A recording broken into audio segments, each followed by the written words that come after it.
This weekend is a bumper weekend of rugby, as I'm sure that you already know. So it starts local time here in England. It starts at 4:30 in the morning where the All Blacks play France, and it goes all the way through into the evening to a 20-9 kickoff where England play Argentina.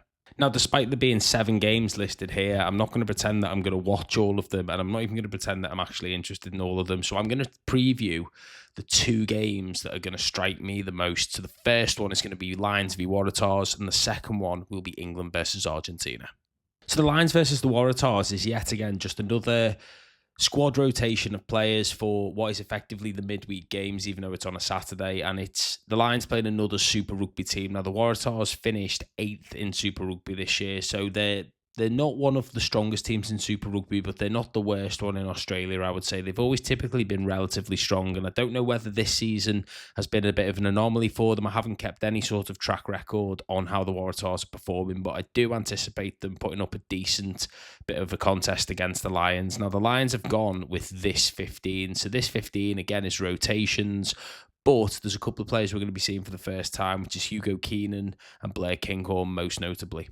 Now, up front in the Lions, I think all of these players who are starting in the forwards are players that you would say aren't necessarily going to be a shoo-in. Out of all of those players there, I would argue that Tadhg Beirne probably has the best chance of starting, and I think that is mostly because the Lions are going to need a versatile 6. I think Beirne or Chessum will start at 6 because of the line-out.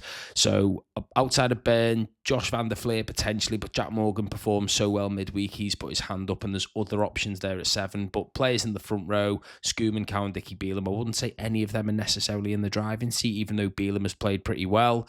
James Ryan's only playing his 2nd game on the tour. And then Pollock and Earl at 6 and 8, that's going to be so interesting because whoever performs better, I think, might get the chance in the test squad. I can't see Pollock and Earl both being involved. I think one of them, my guess at the moment would be one of them will come into the squad as a replacement to come on. Pollock, I suppose, is... I don't know if he's a front runner. He's probably more of a line-out option than Earl, but Earl has that option to play in the backs as well. So if they're looking at a 6-2 split, either of them, I don't know. It's going to be so interesting to see how they both go. But despite it being almost a warm-up game, if you want, to the tests, as a forwards coach, the first thing that strikes me when I look at the packs that the Lions are picking is I always look at the back row and think, who is that third jumper? Now, when Tadhg Beirne has played there, it's always been Tadhg Beirne, and the way I pick packs personally when I'm selecting a set of forwards to go out, I always think outside of those 2 second rowers, who's going to be the other player that goes into a shorter form line out on a 5-man? And I'm looking across the back row there, and I'm not sure any of them are like out and out jumpers. It's a super dynamic back row. It will get sold to you as a super dynamic back row. You know, you've got 3 7s there going out and fetching. Tried it against Argentina, line out fell to bits. I hope that isn't going to be the case against the Waratahs because Beirne's a great jumper, Ryan's a great jumper. And out of those 3, I don't think Beirne Earl's going to be the one that goes in the 5-man. It might be Van der Fleer, it might be Pollock. I don't actually know which one it'll be, but I can't say that I'm not concerned about the line out there because I am. In the backs, you've got that 9-10 duo, England and Northampton Saints of Mitchell and Finn Smith. They looked excellent when they came on together against the Queensland Reds. And then in 12-13, I think people were starting to expect this happening. We've tried the Irish-Scottish sort of crossover combinations in the centres, but this time it's Tuipulotu and Jones. And I suspect against the Brumbies that we may see Aki and Ringrose, depending on what happens with Owen Farrell, whether he's going to play 10 or 12 in the next game if he does play.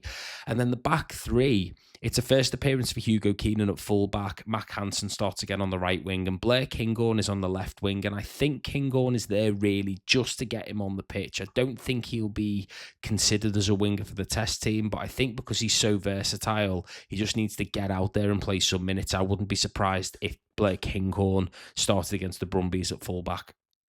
And the replacements, interestingly, is a 6-2 split. And that is a real mix of people who are, I would say, nailed on starters for the test, like Dan Sheehan. And there's some players there that are maybe outside bets who'll be looking to play their way in. So potentially Scott Cummins, Marcus Smith's going to have to cover quite a lot of ground as a substitute there because it's only him and first appearance player Ben White in the backs who are there. Regardless of what Lions team goes out, they've got to be putting away the Waratahs. They've done it for Western Force. They've done it for Queensland Reds. You'd expect it to be the same for the Waratahs. I'm sure that they'll be a decent outfit, but regardless of what Lions team goes out there, that has got to be enough to put the Waratahs away. So I'd expect a decent Lions win, and let's see how that game unfolds. Moving on to the England-Argentina game. So the Argentina team that have just beaten the Lions, fifth best team in the world, possibly going to have some of their players back that they didn't have for the Lions game against an England team that obviously has a number of players missing through injury. And I suppose the number one standout for that England team is a 100th cap for co-captain George Ford. And doesn't he deserve it? I think Ford and his co-captain Jamie George were both pretty unlucky to miss out on the Lions tour, to be fair. But these tours that happen when there are Lions tours going on are really good opportunities for a number of players. And you look at like up front here, especially in the back row, if you've got players away with the Lions and you can still put out a 6, 7, 8 of Ben Curry, Sam Underhill and Tom Willis, that is like as good as a strong international team as you can get. I'm pleased to see Charlie Ewels is back in the row. He's played for England before, didn't have the best performances for them, but he's back in. A Premiership winner with Bath, alongside Alex Coles, who's gone so well for Northampton Saints. And then up front, Joe Hayes in that tight head shirt. I think long term we're going to see quite a lot of Joe Hayes because he is quality.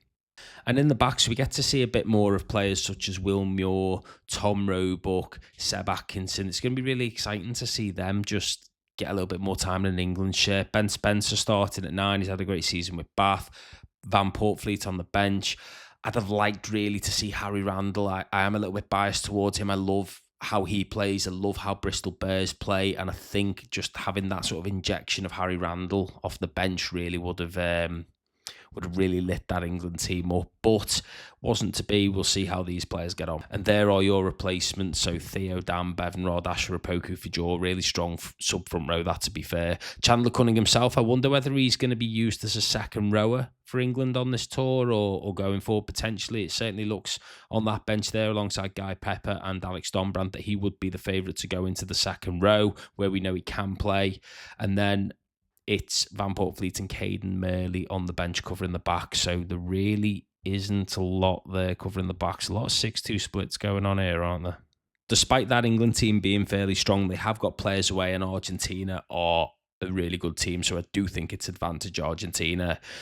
So I would take that into account because if England do get a result out of this game or the game against them next time they play, that is a really impressive win for that England team. So we'll see how England go. We'll see how the Lions go. There will be post-match chat coming up on YouTube. So if you don't already subscribe to me, I know it's a brand new channel. Those of you that have come in early and subscribed to me, then thank you so much. If you haven't already, hit the subscribe button so you are following for further rugby chat going forward. Thank you, and I will see you soon.